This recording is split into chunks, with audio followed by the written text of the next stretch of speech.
बिस्मिल्लाहिर्रहमानिर्रहीम, अस्सलाम वालेकुम नाज़रीन। प्रोग्राम सिटी 10 में मैं हूँ आपकी मेज़बान अना यूसुफ। उम्मीद है आप सब लोग ठीक ठाक होंगे। मंडे है और आज हफ्ते का पहला रोज़ है। अपने कामों को प्लान करें। मैं हमेशा ये इसलिए कहती हूँ कि यकीन माने जो काम आप प्लान करके करते हैं टाइम पे मुकम्मल भी हो जाते हैं। अगर आप उन्हें टाइम पे शुरू करें तो नतीजा भी आपको उसका अच्छा मिलता है। सो वक्त की कदर को, वक्त की अहमियत को समझें। कामयाब लोग हमेशा वक्त की कदर की अहमियत को समझते हैं, क्योंकि जो वक्त गुजर जाता है वो कभी हाथ नहीं आता।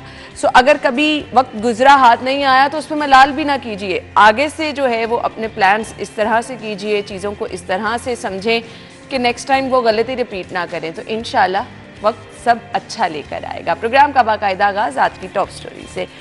खबरें हमारे पास क्या हैं जी। पहली खबर है, निगरान वज़ीर आला पंजाब सैयद मोहसिन रज़ा नकवी से शुगर मिल्स मालिकान के वफ्द की हुई है मुलाकात। और शुगर मिल्स मालिकान पंजाब हुकूमत को 140 रुपए फी किलो चीनी फरोख्त करेंगे।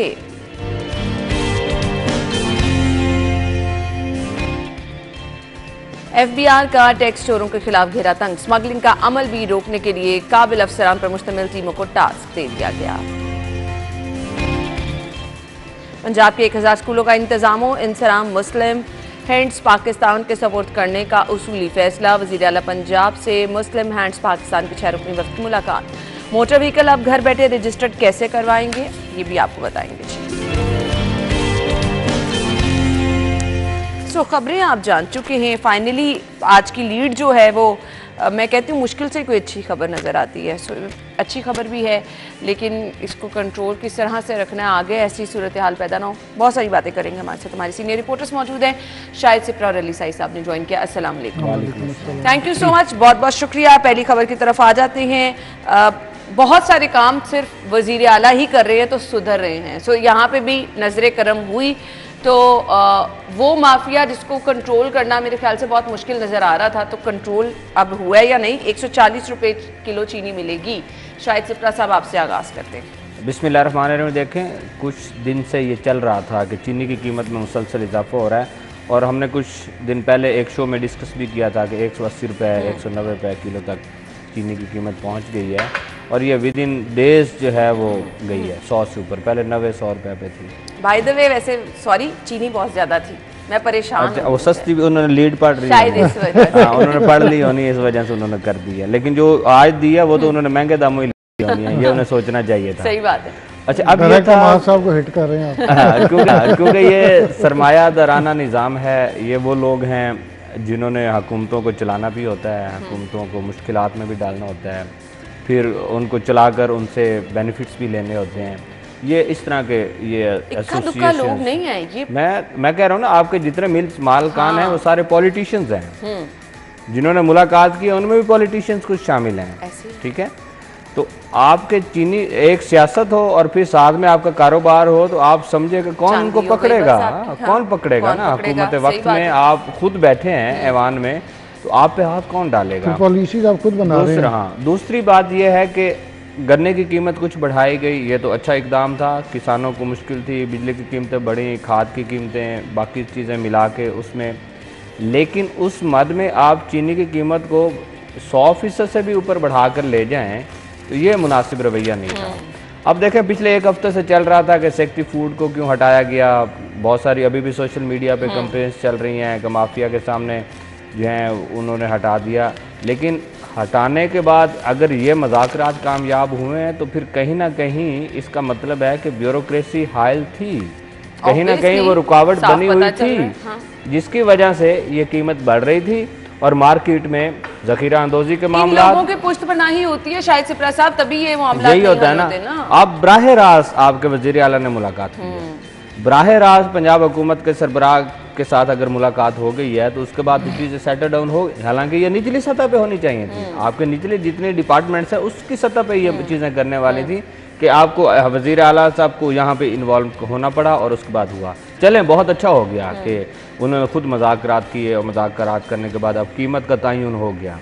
अब सबसे अहम ये होगा कि मार्केट में ये चीनी आएगी और 140 रुपये में फ़रोख्त होगी। ये कैसे होगी, इसकी खबर एक है, आपने थोड़ी देर बाद उस पर भी आना है कि आपकी किस तरह होंगी। लेकिन मेरे ख्याल में अगर मार्केट के जो एसोसिएशंस हैं, जो ट्रेडर्स हैं, ये उनको भी ऑन बोर्ड अब लेना है। बिल्कुल। आपकी सबसे बड़ी चीनी की जो मार्केट है अकबरी मंडी है साई साहब, वहाँ से चीनी जो है उसका होलसेल है, फिर उसके बाद परचून और पर आपके डिपार्टमेंटल स्टोर्स और बाकी जनरल स्टोर्स तक पहुँचती है। मेरे ख्याल में उन ट्रेडर्स को भी पंजाब हुकूमत ऑन बोर्ड ले ले, चाहे डिस्ट्रिक्ट गवर्नमेंट के जरिए, तो फिर एक ऐसा मैसेज जाए कि हमने ये कीमत मुतय्यन कर दी है, इस पर फरोख्त होगी, इस पर अगर कीमत जायद वसूल की जाएगी तो फिर उनको कानून के कटाए। शिप्रा साहब मसला तो ये है कि हर चीज़ सीएम साहब नहीं करनी, सारे मामला सीएम ने देखने हैं। वो नोटिस लेंगे, जहां महकमा फूड, उसकी जो शुगर केन डिपार्टमेंट जिसको सेक्रेटरी फूड देख रहे थे और काफ़ी दिनों से वो उन्होंने खबरें भी चलवाई और उन्होंने सोशल मीडिया पर बड़ा शोर मचवाया कि मुझे माफिया के आगे घुटने टेकते हुए हटाया गया है। तो ये आपकी जिम्मेदारी थी ना कि आप इन चीज़ों को प्रॉपरली देखते। शुगर केन डिपार्टमेंट का तो किसी जगह पे स्टैंडिंग ही नज़र नहीं आती। आपके लोग तो सिर्फ शुगर मिल्स में मंथलियाँ लेने जाते हैं। आप अगर प्रॉपरली चीज़ें करवाएं, प्रॉपरली चीज़ें इम्प्लीमेंट करवाएं तो आज ये वाला हशर ना हो जो खुद सीएम को इसमें मुदाखलत करना पड़ी है और जाके शुगर मिल्स मालकान के साथ उनको मीटिंग करना पड़ी है, ऑन बोर्ड लेके फिर उनकी रिक्वेस्ट करना पड़ी है। तो ये सारे हालात तो आपके जो मुतलका डिपार्टमेंट्स हैं वो खुद पैदा करते हैं। अगर यही चीज़ें आपने प्रॉपरली की होती, जब गन्ने की ख़रीदारी शुरू होती है, क्रशिंग सीज़न शुरू होता है, फिर आपके सामने किसान किस तरह पिस रहा होता है, तो उस वक्त तो आपको ख्याल नहीं आता। फिर जब मार्केट में शोर मचता है कि चीनी के रेट्स बढ़ रहे हैं, ज़ख़ीरा अंदोज़ी हो रही है, स्मगलिंग हो रही है, तब आप हीरो बनने के लिए या ख़बरें चलवाने के लिए और अपने आप को प्रोमिनेंट करने के लिए दो चार एवं नॉमिनल से रेट्स करते हैं। वो आपको पता होता है कहाँ पे कुछ लाख बोरी या 50,000 बोरी वो पकड़ते हैं। यहाँ पे तो करोड़ों जो हैं वो बोरियाँ जाती हैं और स्मगल्ड होती हैं, तो वहाँ पे तो आप कोई एक्शन नहीं लेते। आप सिर्फ अपने आप को हाईलाइट करवाने के लिए इस तरह के स्टंट खेलते हैं, फ़ायदा कोई है नहीं। या तो हो आपकी रेट्स की वजह से कोई कीमतें मुस्तहकम हो, मार्केट में चीनी की बेहतरी हो, आपको जो सस्ती चीनी मिल रही है यूटिलिटी स्टोर से, उसकी आप देख लें स्टैंडर्ड क्या है, वो तो इस्तेमाल करने के काबिल नहीं हो, तो सारा पाउडर है। तो मसला ये है कि अदारे अगर अपने काम करेंगे, अदारे अगर बेहतर मामलात को देखेंगे, बर वक्त चीज़ों पे एक्शन लेंगे, आप तब सारे पैसे पकड़ रहे होते हैं, मंथलियाँ ले रहे होते हैं और फिर आपके जूनियर क्लर्क से लेके आपके डीजी तक, डायरेक्टर तक, सेक्रेटरी तक, हर बंदे तक आपके तो पैसे जा रहे हैं। तो आप किस तरह चीज़ों को कंट्रोल करें? फिर जब आपके सर पे पड़ती है, रिपोर्ट्स आती हैं खुफिया अदारों की, फिर ऊपर सीएम तक मामला हाईलाइट होता है, फिर आपको जाके होश है। तो मसला ये है कि इस तरह आप बजाय इस बात पे कोई स्टंट खेलें, आप ग्राउंड पे काम करें ताकि पब्लिक की बेहतरी हो, चीज़ें मुस्तहकम हों, मार्केट में शार्टेज ना हो, इस तरह जो माफियाज हैं वो ब्लैकमेल ना कर सकें। बिल्कुल ऐसे। अच्छा, यहाँ पे शायद सिप्रा साहब इतवार बाज़ारों का विज़िट किया, आप जाते भी रहते होंगे, मुझे बता दें ये इतवार बाज़ारों में क्या वाकई इन चीज़ों पे रिलीफ मिलता भी है या नहीं? देखिए, इतवार बाज़ार तो लगाने का बुनियादी मकसद ये होता है कि एक छत तले सब चीज़ें मिल जाए।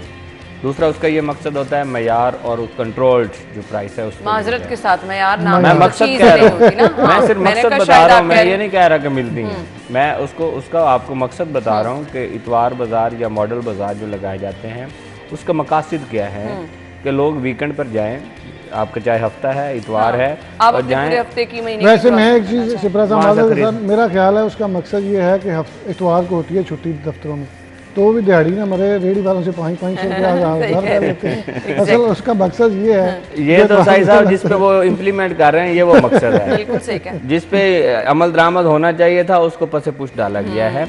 मयार को तो आप छोड़ दें, एक दुकान पे जाएंगे तो 3 किस्म की अशिया आपको मिलेंगी क्योंकि गवर्नमेंट रेट पे ये मिल रही है। इतवार बाजारों में भी होता है? हर जगह पे होता है। अच्छा, इतवार बाजारों में तो एसी साहिबान विजिट करते हैं तस्वीरें बनाने के लिए? वो तस्वीरें वीडियोस आ जाती है, खबर चल जाती है कि हमने विजिट किया है। एक टाइम था कि ये आपके जो टेंट लगते हैं इसका भी लाखों रुपया किराया बनता था इतवार बाजार, ये भी होता रहा है। तो अब चीज़ें वो दूसरी तरफ चलेगी। सीएम साहब ने ऑर्डर्स किए हैं कि उस पर होना चाहिए, लेकिन बात मैं हमेशा ये जो दुकानदार है या आगे बाजार है इस पे मैं कम जाता हूँ। मैं जाता हूँ आपके पीछे मंडी पे, सब्ज़ी मंडी में क्या हो रहा है। बेसिकली जो सब्ज़ी मंडी है वहाँ जो आड़त का निज़ाम है वो माफिया है, आप उनको नहीं पकड़ते। ये मुझे याद है, एक डिप्टी कमिश्नर आए थे, उनकी जानिब से मुसलसल विजिट किए जाते थे, सब्जी मंडी पहुंचते थे, प्रॉपर बोली के टाइम पे मौजूद होते थे।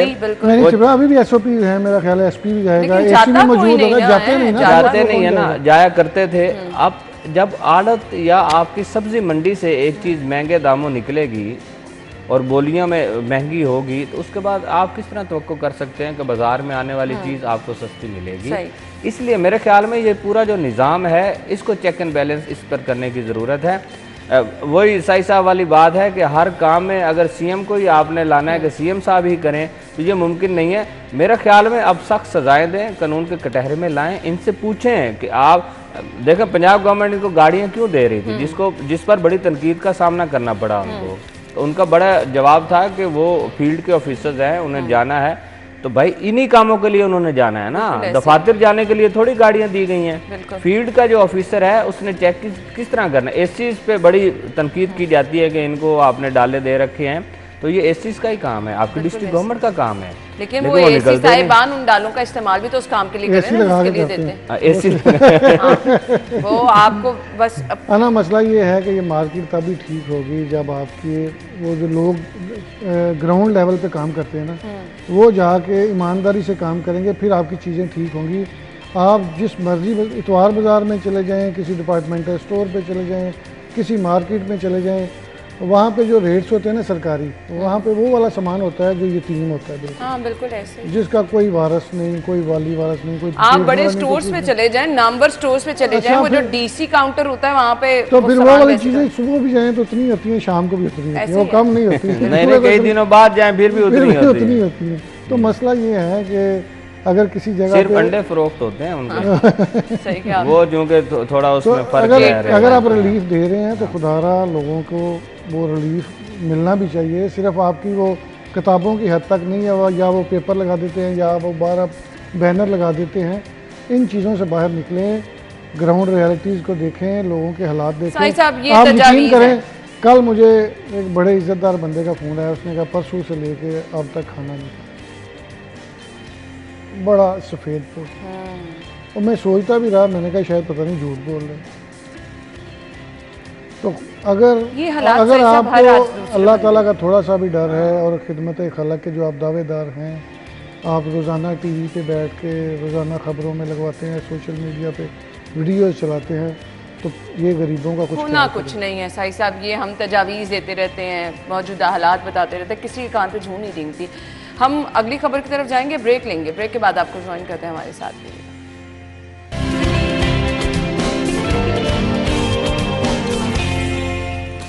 Welcome back once again. और खबर क्या है जी, स्मगलिंग का अमल भी रोकने के लिए काबिल अफसरान पर मुश्तमिल टास्क सौंप दिया गया है। FBR का टैक्स चोरों के खिलाफ घेरा तंग, ये एक बहुत अहम सेगमेंट है, लेकिन इस पर अमल नहीं होता। आपके छोटे छोटे नादहिंदगान जो हैं वो उनको आप पकड़ लेते हैं, बड़े बड़े टैक्स चोर जो हैं उन तक हाथ नहीं पहुंचता। साई साहब, आना यही तो बात शिप्रा साहब कर रहे थे कि कल मुज़ाकरात जो हुए हैं उसमें सारे बड़े लोग शामिल थे, कोई सियासतदान था, कोई यहाँ पे जितने भी लोग हैं सारे नामी ग्रामी बिजनेसमैन थे। आपके जो पॉलिसी मेकर्स हैं वो भी कोई ना कोई बिजनेस कर रहा है, किसी न किसी जगह पे उसकी फैक्ट्री है, किसी जगह पे उसका कोई अपना बड़ा सा स्टोर है। तो ये मेरा एक दोस्त है FBR में बड़े से अहदे पे वो तैनात हैं, एक दिन वो मेरे साथ बात कर रहे थे, कह रहे थे कि इस मुल्क के एक बड़े से बंदे का मैंने सारा वो टैक्स चेक करना था। तो कहता है पहले मुझे हर तरह का, हम जैसे बेचारे लोग हैं, हर तरह का टैक्स पे भी वो कह रहे हैं हर तरह से फंसाने की कोशिश की गई, मुझे पहले पैसे ऑफर करवाए गए को करोड़ों की, उसके बाद उन्होंने और तरीके से चीज़ें मेरे सामने लेके आए। उन्होंने जब देखा कि ये किसी तरीके से काबू नहीं आ रहा, तो उन्होंने उस जो चेकिंग थी उसमें मेरा नाम ही निकलवा दिया। अच्छा। और टीम ही चेंज करवा दी। इवन कि उसको यानी बड़ी लग्जरी गाड़ी की भी ऑफर थी। तो यहाँ पे मामला ये हैं कि गरीब आदमी के घर पे रेड भी होता है, पकड़ा भी जाता है, उसका छोटा मोटा बिजनेस भी ख़त्म कर दिया जाता है। असल बात ये है जो असल टैक्स चोर हैं, जो असल खराबी करते हैं मामलात के, जिनके अरबों रुपए के टैक्स बनते हैं और वो सिर्फ उसमें से मामूली सा हिस्सा देते हैं। फर्ज करें किसी का 1 अरब टैक्स बनता है तो हाथ नहीं पहुंचता, ये तो एक अलग बात है, वहाँ से हिस्से वसूल कर लिए जाते हैं, हिस्से वसूल होते हैं। मैंने आपको बताया तो है, मैंने मेरा वो बड़ा करीबी दोस्त है, वो यहाँ पे नहीं है, वो बैरून मुल्क जा चुका है। वो बड़े ओहदे पे फाइज था, उसने मुझे ये सारी कहानी सुनाई। तो उसने कहा कि ये 1 साल का वाक़या नहीं, ये तो एक बिजनेसमैन है, यहाँ पे इस तरह के हज़ारों बिजनेसमैन है जो आप। अच्छा, मुझे यहाँ पे स्मगलिंग वाला बता दे, फिर मैं सिप्रा साहब की तरफ जाती हूँ। किसका काम है ये स्मगलिंग रोकना और कौन लोग इसमें मुलव्वस हैं? वही बात कर रहे थे ना कि स्मगलिंग होती है, ज़ख़ीरा अंदोज़ी होती है, यहाँ पे चीज़ें ब्लैकमेल की जाती हैं ताकि मार्केट में तलब और रसद का फ़र्क लाया जाए, डिफरेंस आ जाए, फिर रेट जो है वो ऊपर चले जाते हैं। आपको पता है यहाँ से आटा आपका हज़ारों टन जो है वो हर साल स्मगल हो जाता है अफगानिस्तान को। आपकी चीनी बैरून मुल्क चली जाती है, आपकी ऐसी चीज़ें जो आप बनाते हैं और उनको कम से कम यहाँ पे सस्ता होना चाहिए। लेकिन यहाँ पे माफिया इतने तगड़े हैं कि आप उनको कंट्रोल कर ही नहीं सकते। जिन डिपार्टमेंट्स को मैं कवर करता हूँ, मैंने वहाँ देखा है कि जितने मर्जी दावे कर लिए गए हैं, आप जितना मर्जी थाना कल्चर की तब्दीली के लिए कैमरे लगवा दें, एक्साइज को ठीक करवाने के लिए ना, ये वो चीजें हैं जो मेरे ख्याल से हम अपने बचपन से सुनते आ रहे हैं। ये नहीं ठीक हो सकती, तो स्मगलिंग तो रुकेगी तो अब माफिया को, अगर साहिब साहब ने कहा कि माफिया के रहमो करम पे हैं, हम हर डिपार्टमेंट में कह दें माफिया है, तो हम क्या इन्हीं माफिया के रहमो करम पे रहे हैं, रहेंगे? आगे से हमारे बच्चे भी क्या इन्हीं माफिया के रहमो करम पे रहेंगे? सिप्रा साहब नहीं, हमारे अगर हम पीछे कई पुश्त गुजर गए हैं जो इन्हीं के रहमो करम पे रहे हैं, और आने वाले कल में भी शायद इसी तरह हो कि कई गुजर जाए इन्हीं के रहमो करम पे होंगे। ये 35-40 ख़ानदान है, सरमायादार लोग हैं, उन्होंने यहाँ पे राज करना है, ये होता रहेगा, इसमें नहीं होगा, ये निज़ाम नहीं बदल सकता। दूसरी बात, साहिब साहब बिल्कुल ठीक कह रहे कि हमारे यहाँ जो सबसे ज़्यादा जिस चीज़ की पैदावार है उसी का ही यहाँ पे बहरान पैदा होता है। ज़रूर गंदम ले लें, हम सबसे ज़्यादा पैदावार उसकी करने वाले हैं, हमारे यहाँ आटे का बहरान रहेगा। बहरान नहीं तो कीमतें इस कदर बढ़ जाएंगी। मैं पिछले दिनों आटा पिसवाने के लिए गया हूँ किसी चक्की पे, तो बैठा था, एक खातून आई है आटा लेने के लिए। मुझे नहीं था अंदाज़ा कि ये आटा की कीमत इस तरह है कि अल्लाह का शुक्र है, चलो मेरी तो अपनी गंदम है तो मैं उस पर गया था। उसने 5 किलो आटा मांगा उससे, उसने कहा कि 830 रुपये का बनेगा। अच्छा, उसने अगला क्वेश्चन किया कि आपको लाल आटा चाहिए या सफ़ेद आटा चाहिए? लाल आटे का और रेट था, सफ़ेद का और था। उसने कहा कि मुझे मिक्स वाला चाहिए, तो उसने कहा 830 रुपये जो है वो मिक्स वाला रेट है। मुझे बताएं कि वो 5 किलो आटा जो 830 रुपये में एक खातून लेके गई है, वो तो 2 वक्त चलेगा या हद 2 दिन चल जाएगा, जिस घर में 4 से 5 लोग हैं। जो 1000 रुपये में 2 दिन गुजार रहे हैं, उस गरीब का क्या बनेगा? सही कह रहे हैं। उसके बाद हम आ जाते हैं कपास की तरफ। हम कपास की भी बड़ी पैदावार करते हैं, उसके बावजूद कपड़ा क्यों महंगा है हमारे यहाँ? चावल देख लें, उसकी पैदावार हमारे यहाँ। चावल क्यों महंगा? 400-500 रुपए किलो, खाने का सोच भी नहीं सकता। 14-15 रुपए माने। उसके बाद गन्ने पे आ जाएं। अब ये मेरे इलाके में तो गन्ना है ना, ये आप चिन्योट बॉर्डर से शुरू हो जाए, दरिया चनाब के किनारे से लेके खानेवाल मुल्तान तक गन्ना ही गन्ना है सारा, ठीक है। उसकी पैदावार हम इतनी करते हैं, उसके बावजूद आपकी चीनी क्यों महंगी है? क्यों महंगी है? बिल्कुल उसकी वजह यही है कि ये वो लोग हैं जिनको आप नहीं पकड़ सकते। ये वही लोग हैं जिन्होंने आपके एक्सपोर्ट, हम कहते थे हैं कि हमने इंपोर्ट करना है, एक्सपोर्ट पे जोर देना है। भाई, जो हमारे रहने वाले यहाँ के लोग हैं, पहले उनको तो फैसिलिटेट करें, उसके बाद आप एक्सपोर्ट करें, जो मर्जी करें। आप इंडस्ट्री को परवान चढ़ाएं, ठीक है, सनती सेक्टर को परवान चढ़ना भी चाहिए, एक्सपोर्ट में भी इजाफा होना चाहिए। एक्सपोर्ट तो नहीं होनी चाहिए ना, पहले आपके लोकल अपने जरूरियात तो पूरी कर लेना। ये ना जो आपने टैक्स की बात की है, मुझे बताएं, आप छोटी दुकान है जिसकी सब्जी फरोश है, उसको कमर्शियल कनेक्शन आपने बिजली का दे रखा है या गैस का कनेक्शन दे रखा है, उसमें टैक्स वो दे रहा है? बिल्कुल दे रहा है, ठीक है। यहाँ तो ऐसा हुआ 1 साल में, मैं आपको बता देता हूँ, जब ये 2-1 साल पहले जब आटे का बहरान शदीद हुआ और मिल्स पर छापे मारना शुरू किए गए, उस वक्त मिल्स मालकान ने पता क्या करवाया था लेस्को से? उन्होंने कहा कि हमें आप एक्सेस बिलिंग कर दें, ओवर बिलिंग कर दें। अच्छा। आप हमें हमारे मंथली यूनिट जितने कंज्यूम होते हैं, हमने मिल नहीं चलानी, आप हमें चार्ज कर लें। अच्छा।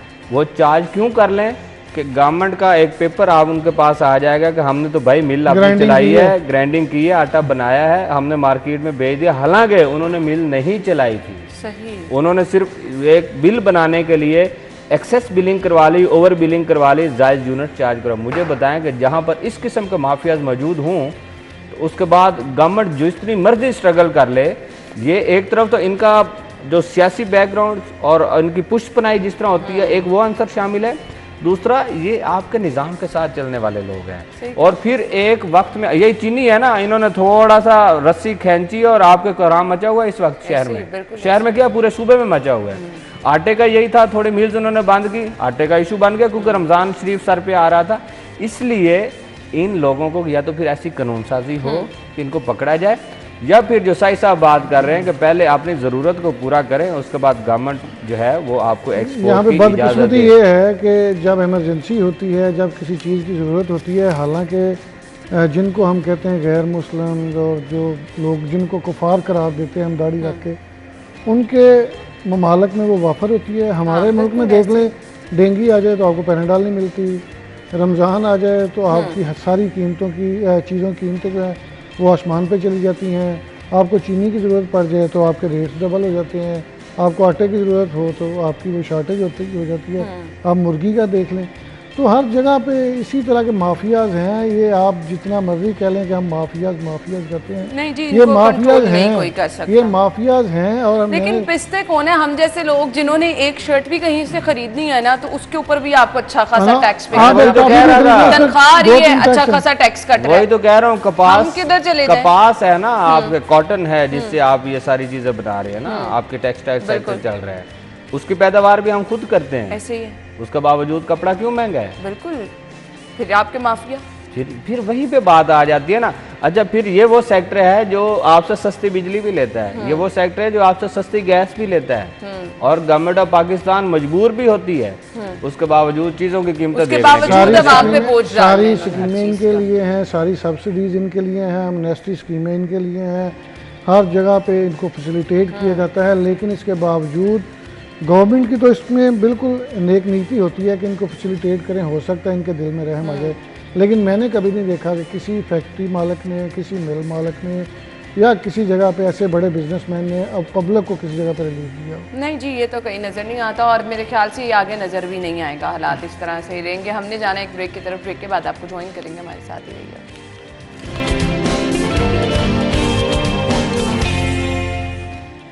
Welcome back. आशा की जा रही है लोगों के लिए, आप बहुत ज़्यादा हम देख रहे हैं जिद्दत आ रही है, लेकिन मुझे लगता है फिर इसमें माफिया का रोल नहीं ख़त्म हो पाता। वो जो एजेंट माफिया का हम जिक्र करते हैं, इस जिद्दत के बावजूद मैं साई साहब से ये जानना चाहूँगी हमेशा वो क्यों बीच में रहता है। खैर, इसको पहले रोशनी डालेंगे साई साहब जी। मोटर व्हीकल अब घर बैठे रजिस्टर्ड करवाई जा सकेगी, आज से नई एप्लीकेशन का आगाज़ कर दिया गया है।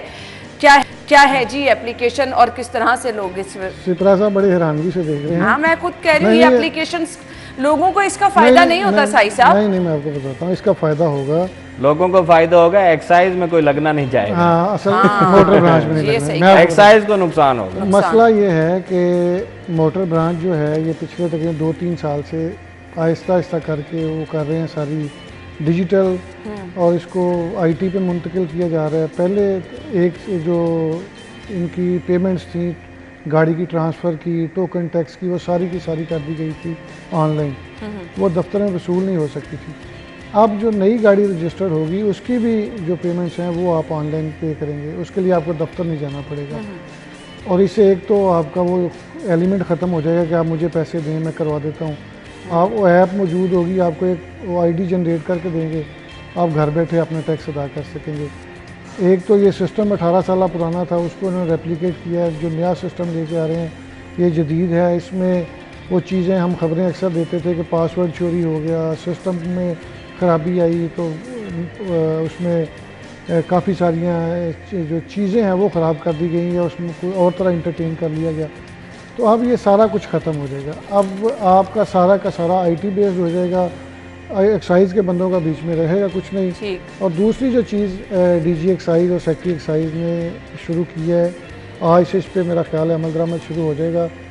आप घर से बैठ के फ़ोन करेंगे, मैंने गाड़ी रजिस्टर करवानी है, 3 बाइकर और 2 गाड़ियाँ, अरे वाह, तो आपके पास आएंगे, वो आपका सारे डॉक्यूमेंट्स ले जाएंगे, गाड़ी रजिस्टर्ड करके। साहब ये मुमकिन नजर आ रहा है, इतने लोगों ने गाड़ियां रजिस्टर्ड करानी होती हैं। यहाँ तो नंबर प्लेट्स नहीं टाइम पे किसी घर पहुँच पाती। ना ये 2 चीजें नहीं, आगे बंदे रख लेंगे। नहीं आगे ये लेस्को में होता है, ये लेस्को में होता है। ये ठहरे मैं आपको एक मीटर रीडर, सॉरी यार मैं थोड़ा एस्टैब्लिश कर दूं। मैं आपको बताता हूँ, इससे पहले इन्होंने डीलर व्हीकल रजिस्ट्रेशन सिस्टम मुतारफ करवाया था, बहुत ज़बरदस्त सिस्टम है।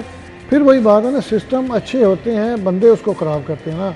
अब एजेंट माफिया भी ख़त्म हो जाएगा, एक्साइज के बंदों की वर्थ भी ख़त्म हो जाएगी, क्योंकि गाड़ी के लिए रजिस्टर्ड कराने के लिए ना तो मुझे एक्साइज के बंदे को फ़ोन करना पड़ेगा, ना उसकी रिक्वेस्ट करनी पड़ेगी, ना मुझे लाइन से बचने के लिए उसको इजाफी पैसे देना पड़ेंगे, ना एजेंट को रास्ते में मिलना पड़ेगा। आप घर बैठे ऐप खोलेंगे, आपको सारा कुछ हो जाएगा। सिप्रा साहब जो बात कर रहे हैं कि बंदे रख लेंगे, DVR dealer vehicle registration system शुरू किया था, उसमें सर्विस चार्जेस दिए गए थे कि आप गाड़ी शोरूम से रजिस्टर करा सकते हैं। शोरूम वालों को समझ आई कि ये तो काम हमारी डीलरशिप से बड़ा काम है, तो उन्होंने मार्केट से लेके भी गाड़ियाँ और मोटरसाइकिलें रजिस्टर करना शुरू कर दी और सर्विस चार्जेस रखे गए थे 500 से लेकर 2000 तक। मैंने देखा 50,000 रुपया भी वो इजाफी लेते रहे। अब आप सिस्टम को खुद ख़राब करें तो इसमें गवर्नमेंट का क्या कसूर है। अब ये जो ऐप बन रही है, ये जो सिस्टम रेप्लिकेट हो रहा है, ये चीज़ें बिल्कुल नई शो करवाई जा रही हैं, उसका मकसद सिर्फ ये है। चलें, आपने तो रोशनी डाल दी, बीइंग अ यूजर आप मुझे बता दें, आम शहरी किस तरह देखते हैं? मैं वही कह रहा हूँ, मेरा क्वेश्चन ये है कि आपने वो बाइक्स ले ली, गाड़ियाँ ले ली कि घर घर लोग जाएंगे। मेरा सवाल ये है कि उस मद में कुछ माफियाज भी एक्टिव होंगे, और अगर उन 5-6 टीमों के अलावा कोई 7-8 टीमें 10 टीमें अगर आपके घर पे आती हैं और डॉक्यूमेंटेशन करवा लेती हैं, और जिस तरह होता है डेंगू में भी हो, बाकी भी जितने हैं, तो जो आने वाला जो बंदा है वो मैं सारिफ हूँ, मुझे किस तरह कंफर्मेशन होगी कि ये बंदा एक्साइज का ही है और ये मैं अपने डॉक्यूमेंट्स ये सारी चीज़ें इसको दे रहा हूँ? नहीं, बिल्कुल वो मैं इसलिए इसको कह रहा हूँ क्योंकि हम लोग उस निज़ाम में चलते नहीं हैं कि हम, बहुत अच्छी बात है मैन हैंडलिंग ख़त्म होगी, IT पे जाएंगे, सब सुकून हो जाएगा, ये हो जाएगा, लेकिन उसकी मद में जो ड्रॉबैक्स हैं, जो उसकी वजह से नुकसान पहुंच सकता है, मैं तो उसकी बात कर रहा हूँ। साई साहब एक्साइज की बात कर रहे थे, मैं कुछ और बात कर रहा था। आप बिल्कुल बात ठीक कर रहे हैं। मैं डायरेक्टर एक्साइज के पास बैठा 3 साल पहले, मैंने खबर दी, वो मेरे साथ नाराज़ भी हो गए, तो 2-3 लोग झगड़ रहे थे उनके दफ्तर के बाहर। मैंने उनको अंदर बुलाया तो पता चला जी कि जाली रसीदें निकाल के दी हैं टोकन टैक्स की 2 लाख। देखे ना, मैं ये कह रहा हूँ। तो ये वो तब की बात थी जब आप एक्साइज दफ्तर में जाके पैसे देते थे और वो जल्द नहीं। साई साहब मुझे बताएं, मुझे किस तरह कंफर्मेशन होगी? वो एक्साइज साई साहब हैं, ये एक्साइज के नुमाइंदे अपना कार्ड दिखाएंगे, उनके पास कार्ड बन जाते हैं। साई साहब सिप्रा साहब इस तरह भी अब नहीं लूटो, नहीं इस तरह नहीं, ये वाकई ये पॉइंट तो है, ये आप बड़ा देखे ना, जिस दफ्तर के बाहर आपके एजेंट्स की लाइन लगी, 1 मिनट हौसला, जिस दफ्तर के बाद आपके एजेंट्स की लाइन लगी हुई है और एजेंट्स के थ्रू रजिस्ट्रेशन हो रही हैं और अंदर बैठे जो लोग हैं उनको मालूम है कि ये हो रहा है, और ये हर डिपार्टमेंट में होता है। लेस्को की भी फाइल अगर आपने तैयार करवानी है तो बाहर बैठा जो बंदा है उसको 500 रुपए दें, वो आपको बना देगा। पासपोर्ट के लिए चले जाए, हमने ये नहीं करना कि हम अपने मोबाइल में ऐप डाउनलोड करें, उसके जरिए पैसे दे दे, हमने वहीं पे जाना है कि वो जो माफिया है उसके अकाउंट से हमने अपनी फीस सबमिट करवानी है, उसने भी वही करना है अपने मोबाइल से। ऐसे बिल्कुल हम लोग उस तरफ, ये टेक्नोलॉजी की तरफ हम जाते नहीं हैं, हमारे रवैये ही उस तरफ नहीं है। लेकिन शायद सिप्रा साहब हम बहुत अच्छा इकदाम है, लेके जाना है, बहुत अच्छा इकदाम है कि हम IT पे चले जाएं और इस तरह की टेक्नोलॉजी पे चले जाएं, तो घर में बैठ के सारी चीज़ें हो जाएं। बड़ा अच्छा होगा कि आपका एक तो टाइम बचेगा, दूसरा आपके एक रिकॉर्ड पे हर चीज़ मौजूद होगी कि मैंने कब अप्लाई किया, कब नहीं किया। लेकिन आखिरी क्वेश्चन साई साहब से ये मेरा है कि ऑनलाइन अप्लाई भी हो जाएगा, रजिस्ट्रेशन भी हो जाएगी, पर नंबर प्लेट को नहीं लभनी। वो तो जैन मंदिर तो बनवानी पड़ेगी। अब बात ये है कि देखें, अब इसमें कुछ ऐसी चीज़ें हैं कि आप बेबस हैं। आप पैसे, आपको पता है आपकी नंबर प्लेट के, आपकी रजिस्ट्रेशन कार्ड के, आप यकीन माने जब DG एक्साइज आए हैं, एक लंबी टेलीफोन कॉल्स की लाइन लगती है और नंबर प्लेट का ही मसला होता है। साई साहब माजरत, मुझे वाइंड अप करने का कहा जा रहा है। एक बात ये देखें, अब सुन ले, ये जो स्मार्ट कार्ड है ना आपकी, सिप्रा साहब अभी प्लेट का ओनर हो रहे हैं, एक्साइज वालों ने इस तरह की चीज़ें कॉम्प्लिकेटेड कर ली हैं कि इनका अगला कॉन्ट्रैक्ट नहीं हो रहा। अब कोई कह रहा है वर्चुअल कार्ड बनाएं, कोई कह रहा है मुतलका कंपनी से बनवाएं। आने वाले दिनों में आपको स्मार्ट कार्ड भी नहीं मिलेगा। चलें देख लेंगे ये भी, हमें ब्रेक के बाद आपको ज्वाइन करेंगे, हमारे साथ रहिएगा।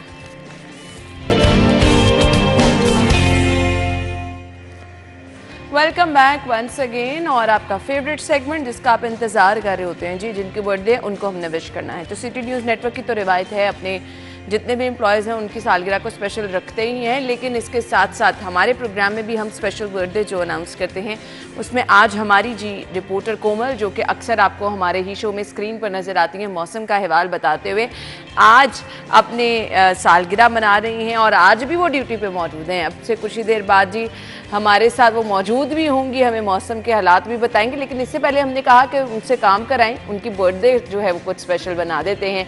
सो कोमल, आपको सालगिरह की बहुत बहुत मुबारकबाद, हैप्पी बर्थडे। अल्लाह ताला आपको सेहत तंदुरुस्ती वाली ज़िंदगी दे, बहुत सारी ज़िंदगी में कामयाबियाँ दे और इसी तरह से आप हमेशा हंसती मुस्कुराती रहें। Happy birthday. सो अब हमने कोमल की तरफ ही जाना है। हमने अपना काम कर दिया, कोमल को बर्थडे विश कर दी और कोमल अपना काम करने के लिए फील्ड में मौजूद है, आज भी अपनी सालगिरह के दिन भी। ऐसी मेहनती रिपोर्टर है कोमल। चले फिर कोमल अपना काम कर लें और हमें बता दें मौसम कैसा है। जी बिल्कुल अन्ना, लाहौर शहर के मौसम के हवाले से बात की जाए तो सुबह के औकात में हल्की सी हवाओं का सिलसिला जो है वो अभी भी जारी है और शहर लाहौर के बासी जो हैं वो मुख्तलिफ बागों की जानिब रुख भी किए हुए हैं और सुबह की वर्जिश से फ़ायदा भी उठा रहे हैं।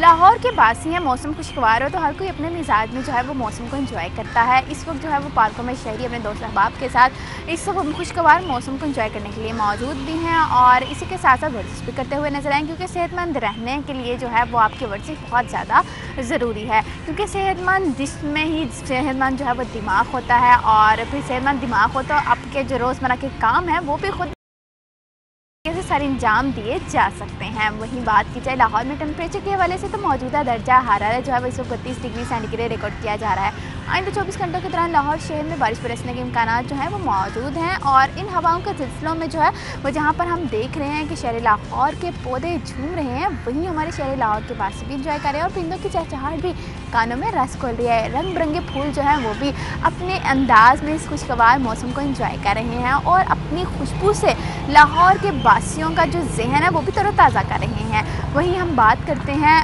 फ़िज़ाई आलूदगी के हवाले से तो AQI की मजमूई शरह में भी इजाफा देखा गया है और इस वक्त लाहौर का एयर क्वालिटी इंडेक्स 153 के साथ लाहौर आलूदा तरीन शहरों की फहरिस्त में जो है वो 30वें नंबर पर देखा जा रहा है। तो लाहौर के वासियों को बार बार एहतियाती तदाबीर के हवाले से इसलिए कहा जाता है क्योंकि लाहौर के वासी अपनी सेहत का बहुत सारा ख्याल रखेंगे, तभी जो है वो इस लाहौर और इस लाहौर में मौजूद हर एक चीज़ को इंजॉय कर सकेंगे। थैंक यू कोमल, आपने हमें मौसम की सूरत हाल बताई। तो आज आप अपनी बर्थडे भी अच्छी तरह से मनाएं और काम भी साथ साथ कर रही हैं। जी कोमल, आगे बढ़ते हैं। जिनकी बर्थडे है उनको हमने विश करना है। लिस्ट है हमारे पास। सबसे पहले नाम है जी आतिका का।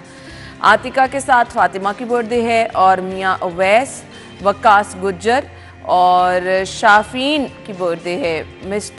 मिस्टर अब्दुल अजीज़ की बर्थडे है जी और इसके बाद महराम की बर्थडे है, रबील फातिमा की बर्थडे है और इसके बाद जी अबरार की सालगिरह है, अब्दुल्ला हुसैन की, अहमद हुसैन की, अस्मा इमरान और इसके बाद जी फ़ायज़ा ख़ान और अगला नाम मेरे पास है जी हिरा सरफराज ख़ान की भी आज सालगिरह है। सो आप लोगों को सालगिरह की मुबारकबाद, हैप्पी बर्थडे।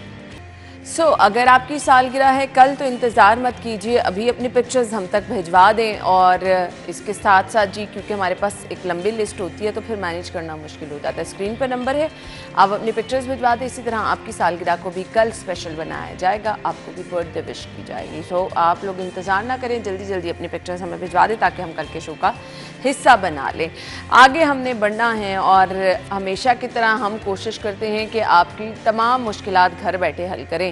सो आपको बताते रहते हैं वो चीज़ें जो आपके घर में मौजूद हैं वो आपके लिए फ़ायदा मंद कैसे हो सकती हैं। तो आज की हेल्दी टिप देख लेते हैं टुडेज़ हेल्दी टिप में।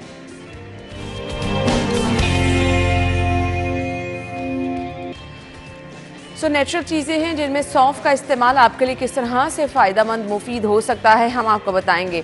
वो लोग जो कि मोटापे का शिकार हैं, सौंफ का इस्तेमाल आप पानी में डाल के उसको बॉयल करके रख दें या रात को आप सौंफ पानी में भिगो के सुबह उठ के वो पानी पी लें तो वेट भी कम होगा और आपका निज़ाम इंहज़ाम भी ठीक रहेगा। इसके साथ साथ फ़ायदा इसका एक और ये भी है जी, यादाश्त और दिमागी जो निज़ाम है आपका वो भी बेहतर रहता है। अगर आप भूलने के आदी हैं तो आप सौंफ का इस्तेमाल कर सकते हैं। आप वैसे भी चलते फिरते सौंफ खा लें, इसका बहुत ज़्यादा फ़ायदा है। ब्लड प्रेशर कंट्रोल रहता है, हर दूसरा बंदा तो ब्लड प्रेशर का शिकार है। सो अगर आप चाहते हैं कि आपका ब्लड लेवल जो है वो मेंटेन रहे, आप सौंफ का इस्तेमाल कर सकते हैं। जिगर की सेहत के लिए बहुत मुफीद है। इसके बाद जी वो लोग जो कि कहते हैं हमें नींद नहीं आती है, सो नींद आने के लिए भी सौंफ का इस्तेमाल बहुत ज़्यादा मौसर है। आपके जिस्म में एक डिटॉक्स वाला किरदार जो है बॉडी में वो अदा करता है सौंफ। तो आप ये अगर इस्तेमाल करेंगे मुख्तलिफ बीमारियों से भी आप महफूज रहेंगे, निज़ाम भी बेहतर रहेगा, स्किन भी अच्छी रहेगी, वेट भी मेंटेन रहेगा। सो ये तमाम फ़ायदे अल्लाह ताला ने सौंफ में रखे हैं, इसका इस्तेमाल ज़रूर कीजिए। अब हमने आगे बढ़ना है तो हमारे फिटनेस ट्रेनर हमारे साथ मौजूद होंगे शाहिद भट्ट, वो आज की टिप बता रहे हैं। जी over to you. I am Shahid Bhatt, I am a professional trainer, physical therapist and sports nutritionist. So आज हम यहाँ पे आए हैं मुख्तलिफ एक्सरसाइज के लिए, लेकिन कोर जो सबसे इंपॉर्टेंट मसल्स हैं उनको हम कवर करने की कोशिश करते हैं। जैसे कि मैंने लास्ट प्रोग्राम में भी आपको बताया था कि हमारे कोर के फाइबर्स यहाँ से नाभ से ऊपर, जो बेली बटन से ऊपर इस रुख में चलते हैं, और जो बेली बटन से नीचे वाले मसल्स हैं वो ऐसे करके फाइबर्स हमारे लाइंड हैं। सो एक कॉमन एक्सरसाइज है जो तकरीबन हर बंदा ही करता है, और हर बंदे की कोशिश होती है कि ये तो हो ही जाएगा, और 3-3 मिनट, 5-5 मिनट, 10-10 मिनट करने की कोशिश करते हैं। That exercise named a planks. So आज मैं आपको 2-3 वेरिएशंस बताता हूँ प्लैंक्स की, कि प्लैंक्स एक्चुअली करते कैसे हैं। अब टिपिकल हम, जैसे मैं ये मैट ले रहा हूँ, आइएगा मिस प्लीज, मिस कश्यप हमारे साथ हैं, सॉरी, आइए प्लीज। ये देखिए मिस, अब ये मैं आपको इसलिए इधर से बता रहा हूँ, फिर मैं आपको साइड से भी बताऊंगा कि प्लैंक्स को करने के तरीका क्या है। ये हाँ, पहले तो this is your hand planks. So हमने एल्बोज दिए, आइए प्लीज मिस, ये एल्बोज प्लैंक है, ठीक है जी। अब आपने ये थोड़ा सा पेल्विक को उठाना है, डॉल्फिन फिश, आपने उसको माइंड के अंदर रखना है। आपने हल्का सा इसको कोर को एंगेज करके रखना है, कोर को एक्टिवेट करना है, और इस तरह करके यहां पे इसको होल्ड करना है, ठीक है। अब इसके अंदर एक चीज और आपने ऐड करनी। फर्स्ट ऑफ ऑल तो मैंने आपको बता दिया आपका होल्डिंग पोजीशन क्या है। आपने डॉल्फिन फिश को अपने माइंड में रख के उस तरह रखना है प्लैंक। अब आपने, जैसे ये हमारे पास 5 kg की प्लेट है, सो हम इसको यहां पे रखेंगे। सो आप प्लीज मिस एक मिनट ईजी हो जाइएगा, 1 मिनट ईजी हो, थैंक यू। सो हमें मैट की जरूरत नहीं है। अब यहाँ पे देखिए, हमने ये प्लेट 5 kg की प्लेट है, नॉर्मली हर घर में पड़ी होगी, नहीं पड़ी होगी तो आपने कोई एक प्लेट के अंदर सैंड रख के, एक बॉटल के अंदर वेट रख के उसको स्क्रैच करना है बेसिकली। सो ये एल्बोज के प्लैंक्स। सो अभी हम यहाँ पे क्या करेंगे, हमने ये ऐसे करके शिफ्ट नहीं करना अपना वेट, हमने इसी जगह पे शिफ्ट करके इस प्लेट को पकड़ना है और उसको स्क्रैच करके इस साइड पे दोबारा उसी पोजीशन पे कोर को एंगेज करके, मैं साइड से आपको बता रहा हूं। सो ये यहां पे पोजीशन पे, ये scratch, hold their, hold their, hold their, hold their.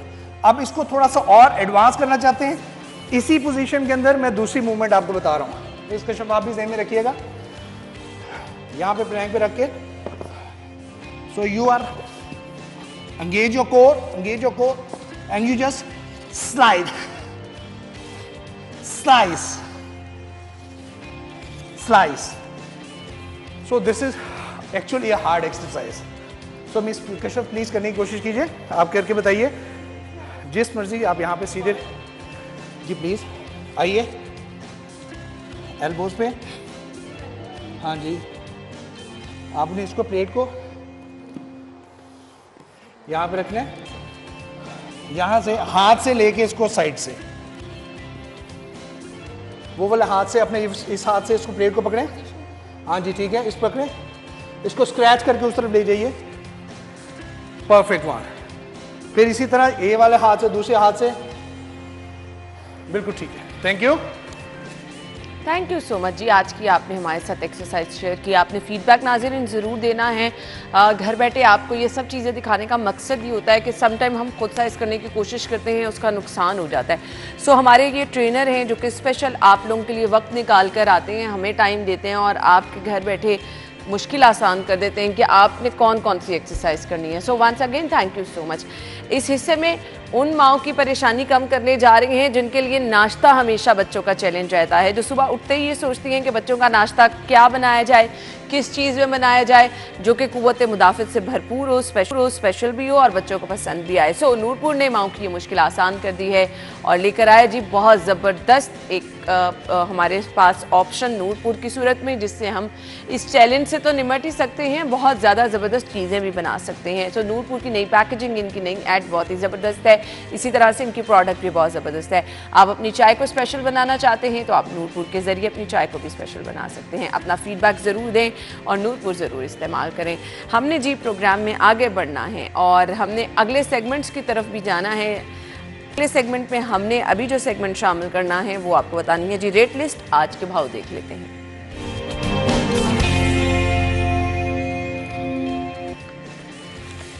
अच्छा जी, महंगाई बहुत ज़्यादा है। इतवार के रोज़ बहुत सारे लोग क्योंकि पूरे हफ्ते की सब्ज़ी भी ख़रीदने की कोशिश करते हैं, सबकी कोशिश होती है कि लहसुन, प्याज, अदरक वगैरह जो है वो 3-4 दिन का तो इकट्ठा रख लें, ताकि अगर आपके पास वीक में टाइम नहीं भी बन रहा, जो लोग दफातर जाते हैं, अपनी दुकानों पे जाते हैं, तो उनकी मुश्किल आसान हो जाए। और वही लोग परेशान कल भी नज़र आए, आज भी कि महंगाई बहुत ज़्यादा है। सो दिलावर की तरफ चलते हैं, रेट बता दें आज के वो टू। बिल्कुल, सब्जियों की कीमतों में इजाफा हुआ है, जबकि सरकारी रेट लिस्ट और बाजार में फ़रोख्त होने वाली सब्जियों की कीमतों में जो फ़र्क है वो बरकरार है। सबसे पहले प्याज की कीमत की बात करें तो 83 रुपये सरकारी रेट लिस्ट के मुताबिक, जबकि बाजार में 100 रुपये तक प्याज जो है फ़रोख्त हो रहा है। टमाटर की कीमत की बात की जाए तो 125 रुपये सरकारी रेट लिस्ट के मुताबिक, जबकि बाजार में 140-145 रुपये तक टमाटर जो है फ़रोख्त हो रहा है। इसके बाद लहसन की कीमत की बात की जाए तो 260 रुपये सरकारी रेट लिस्ट के मुताबिक, जबकि बाजार में 340-350 रुपये तक लहसन जो है फ़रोख्त हो रहा है। अदरक की कीमत की बात की जाए तो 960 रुपये सरकारी रेट लिस्ट के मुताबिक, जबकि बाज़ार में 1050 रुपये तक जो अदरक है वो फ़रोख्त हो रहा है। सब्ज़ मिर्च की कीमत की बात की जाए तो 110 रुपये सरकारी रेट लिस्ट के मुताबिक, जबकि बाज़ार में 120 रुपये सब्ज़ मिर्च जो है फ़रोख्त हो रही है। आलू की कीमत की बात की जाए तो 75 रुपये सरकारी रेट लिस्ट के मुताबिक, जबकि बाज़ार में 85 रुपये तक आलू जो है फ़रोख्त हो रहा है। लीमू की कीमत की बात की जाए तो 200 रुपये सरकारी रेट लिस्ट के मुताबिक, जबकि बाज़ार में 215 रुपये लीमू जो है फ़रोख्त हो रहा है। करेले की कीमत की बात की जाए तो 135 रुपये सरकारी रेट लिस्ट के मुताबिक, जबकि बाज़ार में 145 रुपये करेले जो हैं फ़रोख्त हो रहे हैं। बैंगन की कीमत की बात की जाए तो 70 रुपये सरकारी रेट लिस्ट के मुताबिक, जबकि बाज़ार में 80 रुपये बैंगन जो है फ़रोख्त हो रहा है। बंद गोभी की कीमत की बात की जाए तो 125 रुपये सरकारी रेट लिस्ट के मुताबिक, जबकि बाज़ार में 135 रुपये बंद गोभी जो है फ़रोख्त हो रही है। भिंडी की कीमत की बात की जाए तो 100 रुपये सरकारी रेट लिस्ट के मुताबिक, जबकि बाज़ार में 115 रुपये भिंडी जो है फ़रोख्त हो रही है।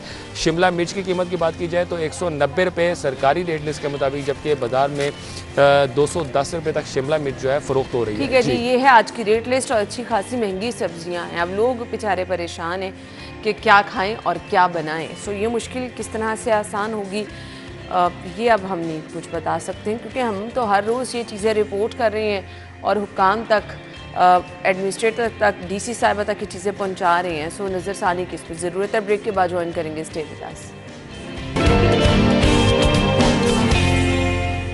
वेलकम बैक नाज़रीन। प्रोग्राम के इस हिस्से में बात होगी एशिया कप के हवाले से। बड़ा मैच, बड़ा टाकरा, फैसला कुन मैच आज होगा भी या फिर आज भी बारिश ही होगी।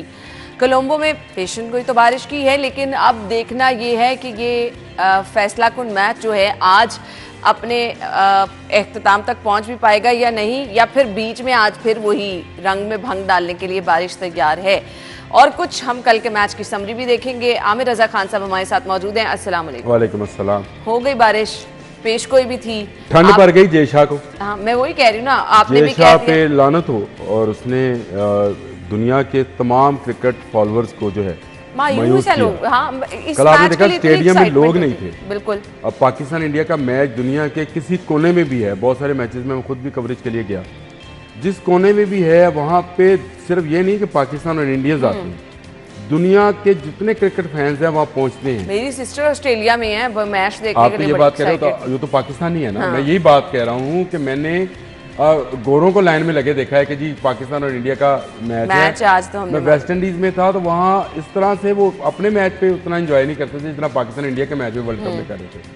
तो ये मैं समझता हूँ कि जेशा की वो बदनजरी है जो इस टूर्नामेंट को खा गई है। इस टूर्नामेंट में कल का दिन जो था हालांकि कल इंडियंस ने भी जय शाह को ही गालियां निकाली। कल जय शाह के लिए सब शाहिद चौधरी बने हुए थे। आप अगर ट्विटर पे चले जाएं, इंस्टा पे चले जाएं, फेसबुक पे चले जाएं, लोग उसको गालियां निकाल रहे थे। कल के इंडिया बहुत अच्छी पोजीशन में चला गया। पोजीशन पे था, बिल्कुल ऐसे ही है।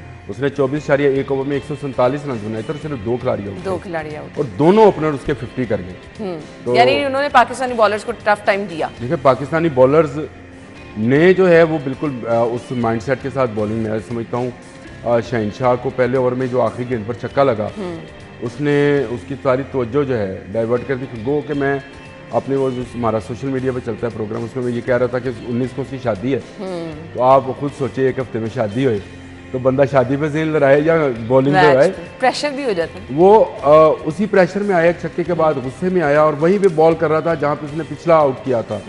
लेकिन अब मामला चेंज हो चुके थे। इस विकेट के ऊपर आप गुड लेंथ पर बॉल करें, यानी मिडल से ज़रा सा आगे बॉल करें, ज़रा सा बॉल उठता हुआ है।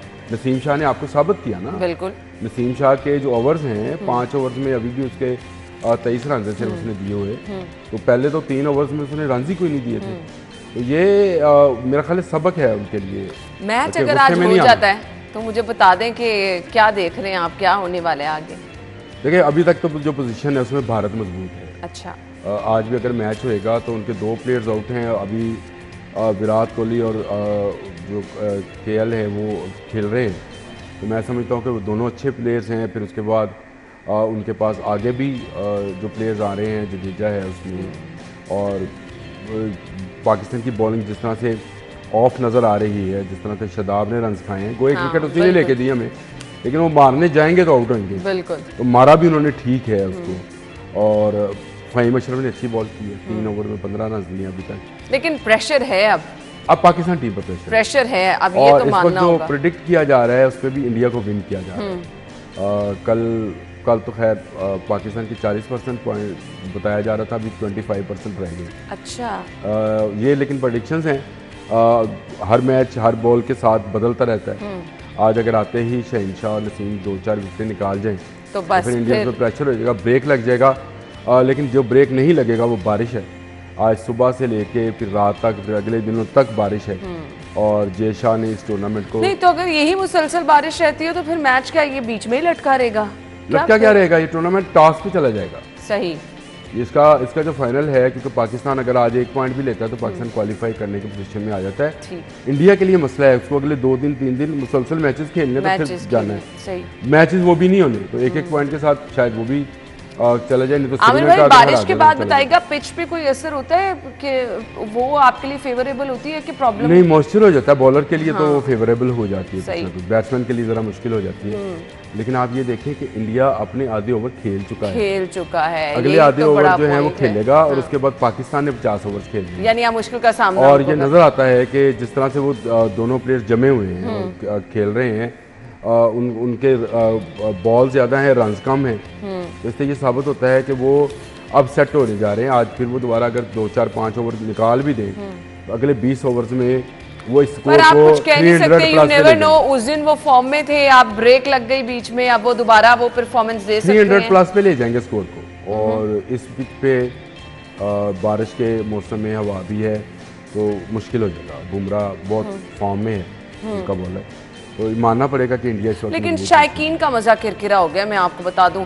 वही जो हमने बात स्टार्ट की कि बड़ा मैच हमेशा से वो रहता है कि जी सब लोग बड़ी स्क्रीन्स पे मैच का इंतजाम हुआ था, जगह जगह लोग मैच के लिए टाइम निकाल के फैमिलीज इकट्ठी हुई। हम जब अपनी नशरियात कर रहे थे, जो अभी आज भी करेंगे 2:30 बजे, फेसबुक, यूट्यूब पे 42 पे 24 पे दोनों पे, उसमें हमें जो कॉल्स आई वो बाहर से आती है, ऑस्ट्रेलिया से आई, यूके से आती है, फिर आपको अमारात से बहुत सी कॉल्स आती हैं, जो लोग वहाँ पे काम कर रहे हैं वो साथ के साथ बात कर रहे होते हैं।